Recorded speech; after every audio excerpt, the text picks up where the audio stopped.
Et j'accuse souvent les autres. Je suis ouais. vraiment très mauvais perdant. Je suis ouais, à ce point-là.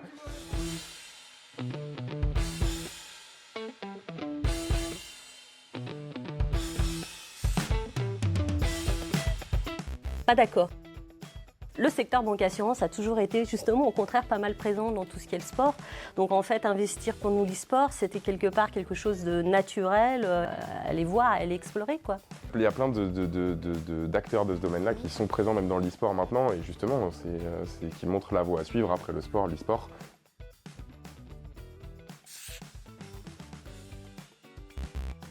Il n'y a pas de marques qui ne peuvent pas s'intégrer dans l'e-sport. Il n'y a pas de sponsors qui, pour moi, ne peuvent pas être acceptés dans l'e-sport. La seule grosse différence qui se fait selon les marques qui se positionnent, c'est comment elles se positionnent. Est-ce qu'elles veulent imposer leur vision ou est-ce qu'à l'inverse, elles s'intègrent dans un milieu et elles prennent les codes du milieu pour réussir à s'y approprier, en fait, tout simplement. Et je pense que c'est ce qu'a bien fait CTLM. Initialement parlant, oui, peut-être qu'on disait est-ce que ça va fit, est-ce que ça va pas fit, mais en fait, dans la manière dont vous avez approché le sponsoring global avec Solary, naturellement, en fait, vous êtes très facilement intégré. Et maintenant, je pense que la preuve, il y a une mascotte qui se balade dans les locaux et c'est très naturel pour tout le monde de vous voir avec nous, en fait. Et c'est vrai que nous, la volonté, elle était effectivement d'intégrer l'e-sport de manière cool, pas d'arriver avec nos gros sabots. On sent bien qu'il faut que demain, on aille sur ce genre de territoire parce que voilà, les jeunes générations, c'est leur média de divertissement, de consommation. Et on voulait effectivement, à travers vous, commencer à apprendre, à infiltrer ce territoire. Et c'est vraiment très, très, très sympa de l'avoir fait avec vous.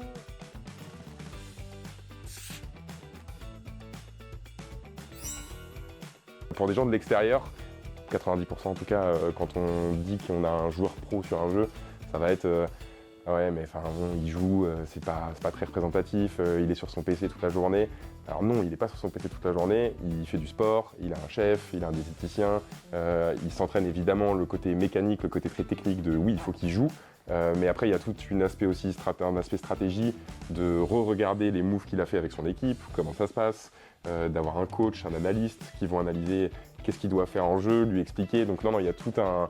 Enfin, on se rend pas compte à quel point c'est très poussé maintenant. Et l'intérêt, c'est vraiment qu'ils soient traités comme des sportifs de haut niveau, quoi, et qu'ils puissent être accompagnés pour performer le plus possible. Certes, il y a une passion au départ, mais derrière, c'est de l'entraînement, c'est du travail, c'est des projets, il y a plein de choses à monter, il y a de l'accompagnement, comme tu le disais. Et en fait, on s'en est vraiment rendu compte au tout début de notre partenariat, notamment quand on a fait la série Mentors, où là, effectivement, on a vu toute cette dimension d'accompagnement, de coaching, etc. Et ça nous a encore plus confirmé le fait qu'accompagner Solary, ça avait du sens, c'était un vrai projet que d'accompagner votre équipe.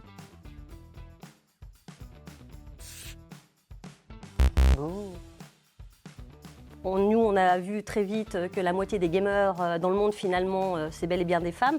Par contre, il est vrai que dans l'e-sport, tout de suite, la représentation féminine tombe un petit peu.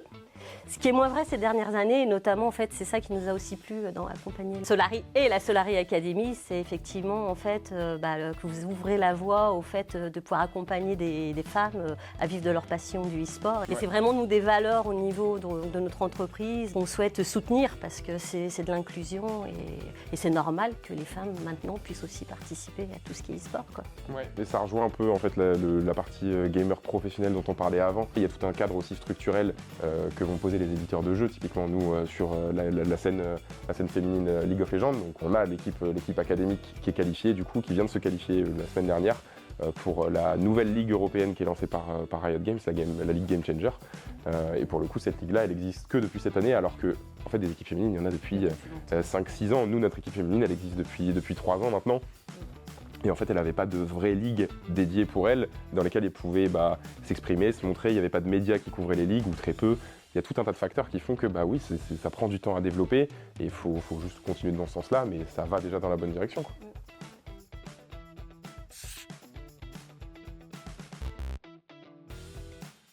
Tous les gens qui ont créé Solary, en gros, sont dans ce milieu depuis une quinzaine d'années. Et en fait, tous les gens qui les suivent, puisque c'est des influenceurs de base, ont grandi avec eux. Moi, le premier, moi je les suivais, je les connaissais pas à l'époque. J'ai 33 ans.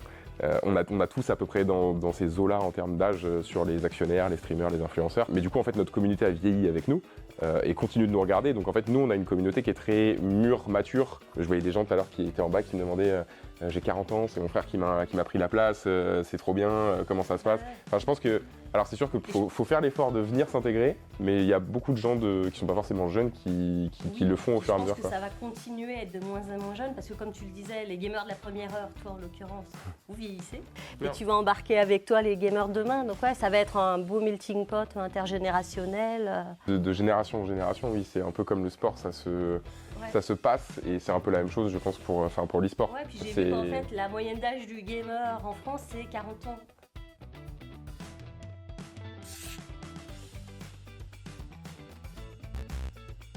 Les Solary Days aujourd'hui, c'est une preuve quand même que c'est un monde finalement très...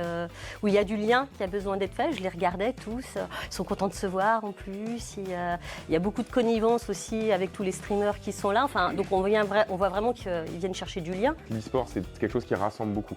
Et même nous, pour le coup, les streams ou le streaming, c'est quelque chose qui va rassembler parce qu'en fait, c'est 1000, 2000, 3000 ou 5000 personnes qui vont regarder une personne ou regarder un événement et qui vont se rassembler autour de ça. Le gaming dans la globalité, c'est quelque chose, pour le coup, où il faut bien sensibiliser, où il faut faire attention justement à pas s'enfermer dans le jeu. Après, quand c'est même un minimum cadré, le jeu, c'est quelque chose qui nous permet de bosser la stratégie, ça peut être l'anglais, ça peut être la communication. Il y a tellement d'aspects, de pans dans les jeux maintenant que c'est vraiment hyper riche et que c'est hyper intéressant. Et ça rassemble beaucoup. Ça rassemble beaucoup. Ça rassemble.